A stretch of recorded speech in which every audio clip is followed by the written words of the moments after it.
একটি কমিশন গঠনের মাধ্যমে বিভিন্ন অংশীজনের সমন্বয়ে রিসার্চের মাধ্যমে বাংলাদেশের এই যে কোটা ব্যবস্থা, এখানকার কোটা ব্যবস্থার মধ্যে যে অযৌক্তিক বৈষম্যমূলক এবং বর্তমান পার্সপেক্টিভে অপ্রাসঙ্গিক কোটাগুলোকে বাদ দিয়ে শুধুমাত্র অনগ্রসর জাতিগোষ্ঠীর জন্য নির্দিষ্ট পরিমাণ কোটা রেখে কোটাকে সংস্কার করার একটি কমিটমেন্ট আমাদেরকে দেওয়া হয়, কিংবা একটি নির্বাহী আদেশ দেওয়া হয়, কিংবা একটি ত্রুটিহীন পরিপত্র জারি করা হয়, সেটা যদি কালকে সকালেই করা হয়, আমরা আপনাদেরকে কথা দিচ্ছি আপনাদের সাথে আজকের পর আমাদের আর রাজপথে দেখা হবে না। আমরা একটি জিনিস আপনাদেরকে জানিয়ে দিতে চাই, স্টুডেন্ট পালস কত পার্সেন্ট কোটা চায়, কোন কোটাকে সমর্থন করে। আমরা আমাদের জায়গা থেকে মনে করি এই মুহূর্তে শুধুমাত্র প্রতিবন্ধী, ক্ষুদ্র নৃতাত্ত্বিক গোষ্ঠী এবং মুক্তিযুদ্ধের সন্তান, আমি আবার বলছি মুক্তিযুদ্ধের সন্তান, নাতিপুতি নামক কোন পোষ্য কোটা নয়, এই তিনটি জায়গাকে আমরা আমাদের জায়গা থেকে সমর্থন করি। এবং আমরা স্টুডেন্ট পালস আপনাদেরকে বলছি, স্টুডেন্ট মনে করে, বাংলাদেশের তরুণ সমাজ মনে করে যে এই কোটা আসলে জনসংখ্যার আনুপাতিক হারেও যদি আমরা ডাবল প্রিভিলেজ দেই তারপরেও 5%-এর বেশি হয় না। আমাদের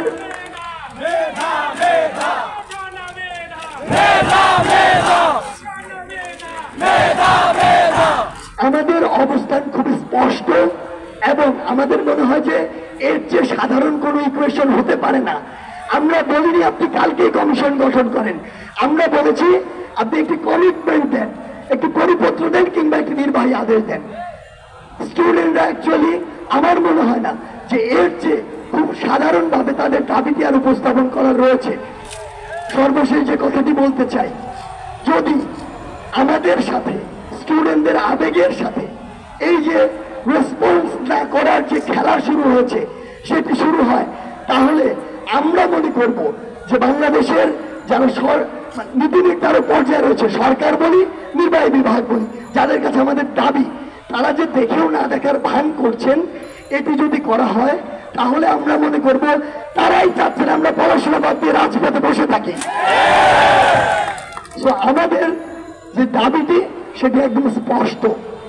এই জায়গা থেকে এটি ছিল আমাদের দাবি, মহামান্য হাইকোর্টের রায়ের প্রেক্ষিতে আমাদের যে অবস্থান এবং কি করলে আমরা এই রাজপথ থেকে আবার পড়ার টেবিলে ফিরে যাব, এই বিষয়গুলো।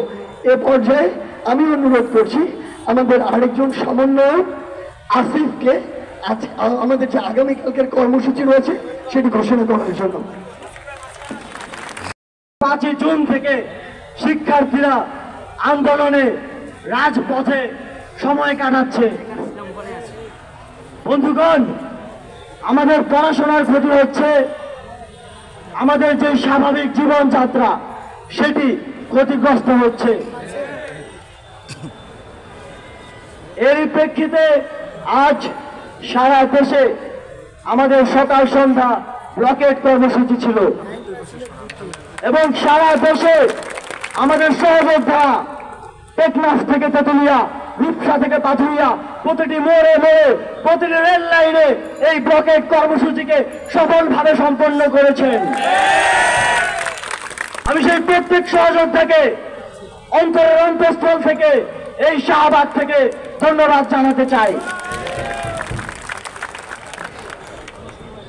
বন্ধুগণ, আমাদের বাংলা ব্লকেট কর্মসূচিকে জনদুর্ভোগের কারণ হিসেবে অনেকেই উল্লেখ করতে চান, কিন্তু আমরা বলতে চাই এটি একটি অভিনব জনমত প্রতিষ্ঠার কর্মসূচি। আমাদের ভলান্টিয়াররা যখন ব্লকেট কর্মসূচি করতে বিভিন্ন জায়গায় যান, তখন একজন রিক্সাওয়ালা, একজন ভ্যান শ্রমিক, একজন পথচারী সহযোগিতা করেন এবং আমাদেরকে বলেন যে তাদের সন্তানের জন্য হলো এই আন্দোলন, আমাদেরকে চালিয়ে যেতে হবে। ছাত্রদেরকে অনেক সময় স্বার্থপর হিসেবে বলা হয়, আমাদেরকে অনেকে বলার চেষ্টা করেন যে ছাত্ররা যখন তাদের স্বার্থের প্রশ্ন আসে তখনই শুধু কথা বলে। যদি তাই হতো তবে বাংলাদেশের বিশ্ববিদ্যালয়গুলো থেকে ছাত্রদের থেকে হয়তো অনেক বড় বড় একাডেমিক থিওরি পাওয়া যেত, একটি দেশের জন্মের প্রেক্ষাপট রচিত হতো না। এই ছাত্ররাই এই দেশের জন্মের প্রেক্ষাপট দিনে দিনে রচিত করেছে, যেটি 1971 সালে বাস্তবায়িত হয়েছে।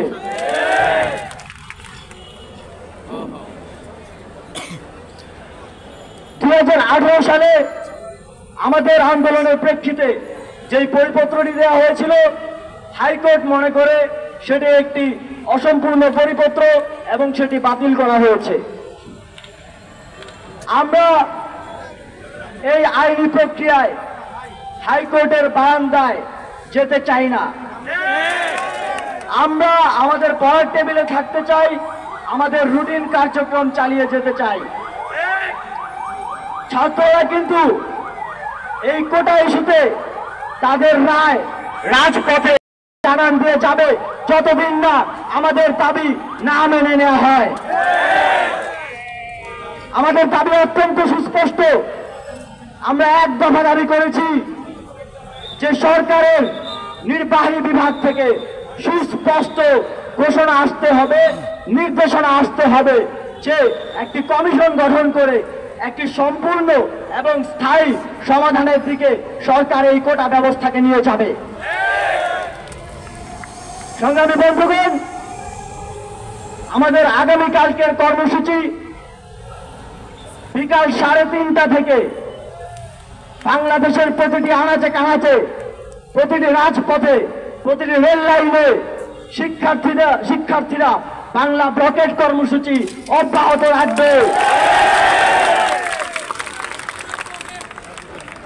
বিকাল 3:30টায় ঢাকা বিশ্ববিদ্যালয়ে কেন্দ্রীয় লাইব্রেরির সামনে থেকে আমরা আমাদের ব্লকেট কর্মসূচি শুরু করব এবং সারা দেশে শিক্ষার্থীরা তাদের নিকটস্থ গুরুত্বপূর্ণ পয়েন্টগুলোতে ব্লকেট কর্মসূচি সফলভাবে পালন করবে।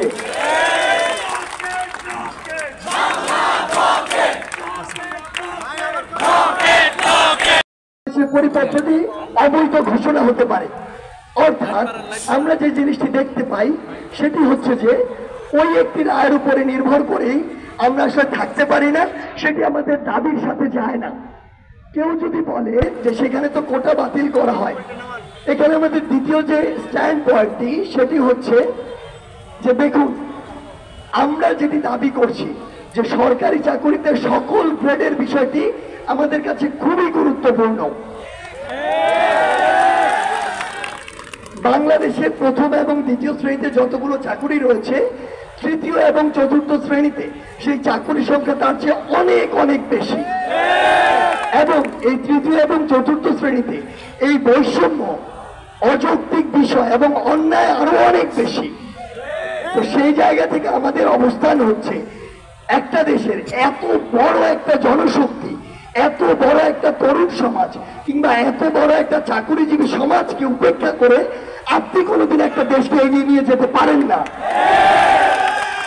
তাই আমরা 2024 সালে স্বাধীনতার 53 বছর এসে বিশ্বাস করি যে এই যে কোটার একটি যৌক্তিক সংস্কার, যেখানে স্টুডেন্টের পালস হচ্ছে 5%, এই জায়গাটিকে সামনে রেখে একটি কমিশন গঠনের মাধ্যমে কোটার একটি যৌক্তিক সংস্কার অনেক বেশি প্রয়োজন, এবং যেটি শুধুমাত্র নির্বাহী বিভাগের একটি কিংবা জাতীয় সংসদের একটি কিংবা সরকারের একটি নীতিগত সিদ্ধান্ত। তৃতীয় যে জায়গাটি সেটি হচ্ছে, আজকে লক্ষ্য করুন, একজন মুক্তিযোদ্ধা পরিবারের সন্তানের রিটের ভিত্তিতে মহামান্য হাইকোর্ট 5 জুন 2018 সালের পরিপত্রটিকে অবৈধ ঘোষণা করে।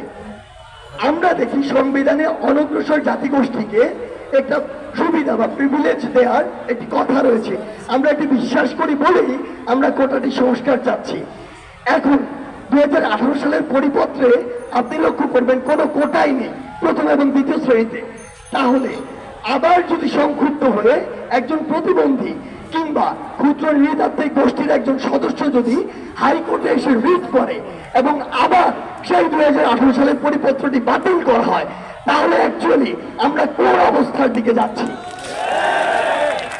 আমরা বিশ্বাস করি এই যে পরিপত্র খেলা, এই যে স্টুডেন্টদের আবেগ নিয়ে খেলা, বাংলাদেশের যে তরুণ প্রজন্ম তাদেরকে কয়েক বছর পর পর রাস্তায় নামিয়ে নিয়ে আসা, এটির একটি স্থায়ী সমাধান হওয়া প্রয়োজন।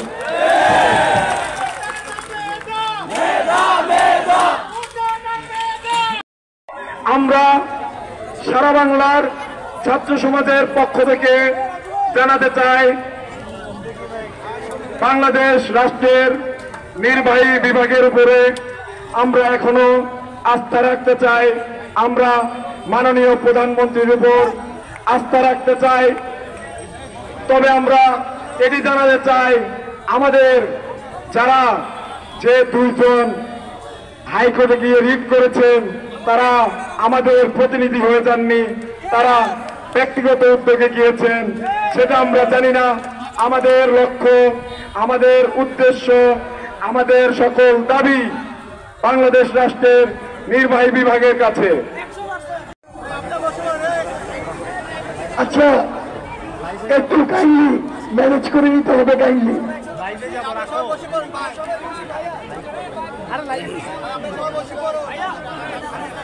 আচ্ছা, আমরা আপনারা সকাল থেকে বলছিলেন ঢাকা বিশ্ববিদ্যালয়েরই আমরা শুনেছি যে একাধিক শিক্ষার্থী যে 5 জুনের যে রায়টি ছিল সেটির উপরে রিট করেছিলেন।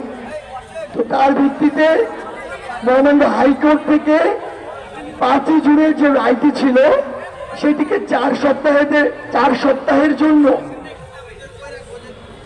এখানে একটি স্থিতি অবস্থা দিয়েছেন। অর্থাৎ আমাদের যেটি মনে হচ্ছে যে 4 সপ্তাহ পরে আবার এটি নিয়ে একটি শুনানি হতে পারে। তো অ্যাকচুয়ালি আমাদের অবস্থানটা কি? আমরা বলেছি আমাদের যে বর্তমানে এক দফা দাবি রয়েছে যেটি, সেই দাবিটি আসলে সরাসরি নির্বাহী বিভাগের কাছে। হাইকোর্ট যে বিষয়টি নিয়ে কাজ করছে সেটি হচ্ছে 18 সালের জারি করা পরিপত্র এবং 5 জুন 2024 সালে হাইকোর্ট যে পরিপত্রটিকে অবৈধ ঘোষণা করেছিল।